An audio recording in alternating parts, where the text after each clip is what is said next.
Gerakan 30 September atau yang sering disebut dengan G30S PKI adalah merupakan salah satu peristiwa kelam sejarah bangsa Indonesia, di mana pada saat itu telah terjadi penculikan dan juga pembantaian terhadap beberapa perwira TNI Angkatan Darat yang terjadi serentak di dalam satu malam. Ada 6 jenderal Angkatan Darat yang tewas dan beberapa lainnya yang menjadi korban di malam yang bersejarah tersebut.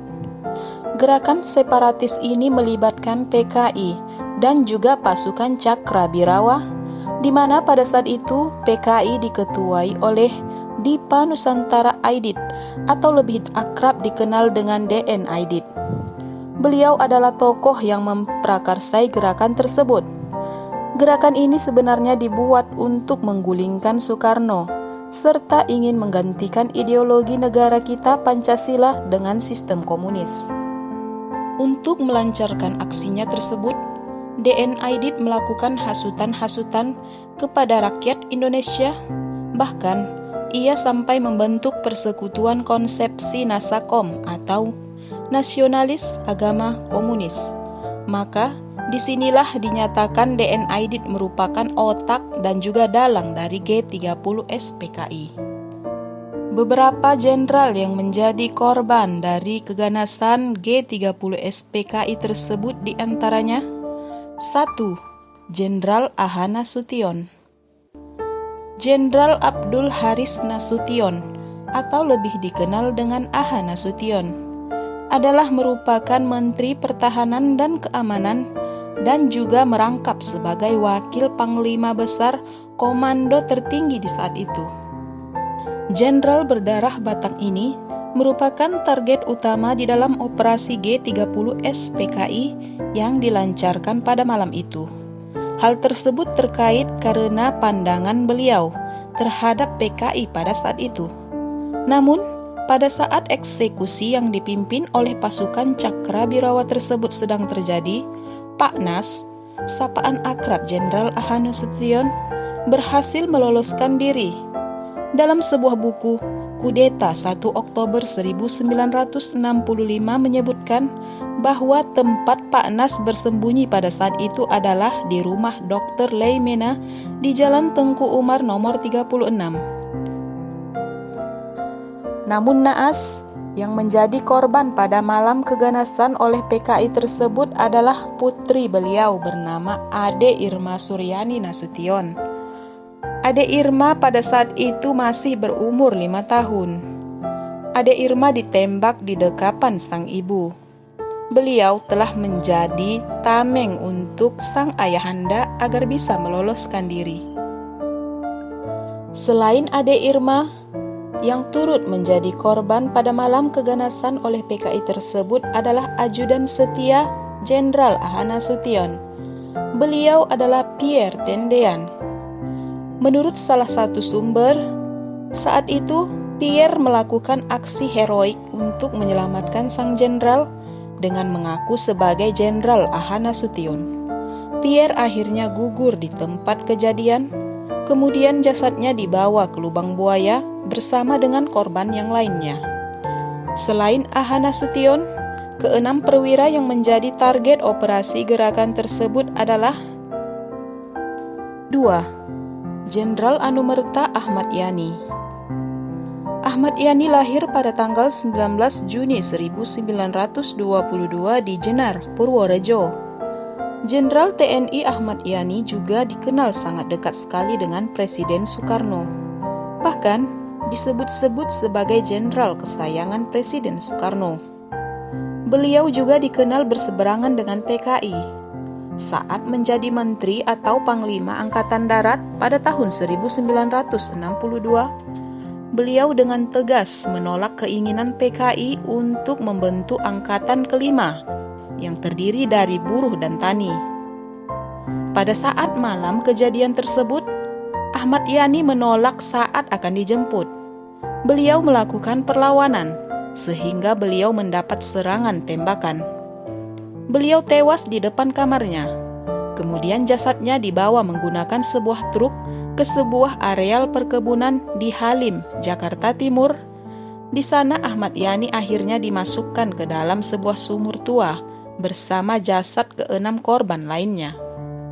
Ketiga, Maijen Anumerta R. Suprapto.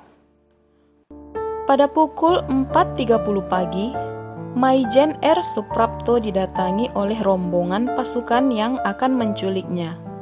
Pada saat itu, pasukan tersebut mengatakan bahwa Suprapto diminta untuk menemui Presiden Soekarno pada saat itu juga. Sebagai seorang prajurit yang patuh pada pimpinan, Suprapto pun langsung mengiyakan. Ternyata, Jenderal asal Purwokerto tersebut dibawa ke lubang buaya, lalu dianiaya dalam keadaan terikat hingga tewas. 4. Maijen Anumerta MT Haryono. MT Haryono merupakan salah satu perwira yang menjadi target operasi pada malam keganasan PKI. Beliau ditembak di rumahnya di Jalan Prambanan nomor 8 Menteng, Jakarta Pusat pada Jumat dini hari. Prajurit Cakrabirawa terus merengsek ke kamar utama sambil seraya memberondong dengan tembakan. MT Haryono berusaha untuk menghalau 2 prajurit yang masuk. Akan tetapi, beliau ditembak dari arah belakang. Untuk memastikan sang jenderal telah tiada, pasukan Cakrabirawa sampai harus membakar koran. Jenazah beliau baru ditemukan pada tanggal 3 Oktober 1965 bersama para korban lainnya. Kelima, Letnan Jenderal Anumerta S. Parman. Letjen Siswondo Parman atau lebih dikenal dengan S. Parman adalah salah satu pahlawan revolusi Indonesia asal Wonosobo, Jawa Tengah. Beliau lulus dari sekolah tinggi di Belanda dan melanjutkan ke sekolah kedokteran. Beliau adalah salah satu korban yang difitnah sebagai anggota Dewan Jenderal yang akan mengkudeta Presiden Soekarno. Pada malam naas tersebut, tidak ada penjaga yang mengawasi rumah beliau di Jalan Syamsurizal nomor 32. Ia diminta oleh pasukan Cakrabirawa untuk menemui Presiden.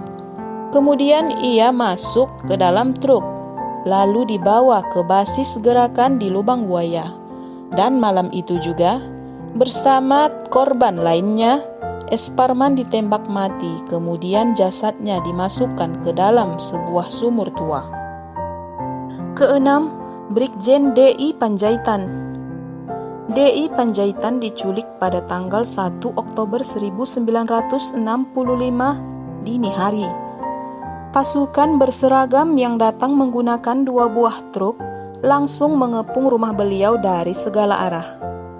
Demi menjaga keselamatan keluarganya, D.I. Panjaitan pun terpaksa turun untuk menemui pasukan pembelot tersebut dengan mengenakan seragam militernya. Ketika beliau sedang berdoa, kepala beliau dipukul anggota pasukan Cakrabirawa. Setelah terjatuh, tembakan pun diarahkan ke tubuh beliau, kemudian dimasukkan ke dalam truk dan dibawa pergi ke daerah Lubang Buaya. Kemudian disinilah jasad perwira asal Balige tersebut dimasukkan. 7. Maijen Anumerta Sutoyo Siswo Miharjo. Maijen TNI Anumerta Sutoyo Siswo Miharjo adalah seorang perwira TNI yang berasal dari Kebumen. Pada dini hari, tanggal 1 Oktober 1965, gerakan yang dipimpin oleh Sersan Mayor Surono masuk ke dalam rumah Sutoyo di Jalan Sumenep, Menteng, Jakarta Pusat. Mereka masuk melalui garasi samping. Setelah bertemu Sutoyo, para penculik ini mengatakan bahwa Sutoyo dipanggil oleh Presiden Soekarno. Kemudian beliau dibawa ke markas mereka di Lubang Buaya. Disinilah akhirnya Maijen Sutoyo dibunuh, kemudian jasadnya dimasukkan ke dalam sumur tua.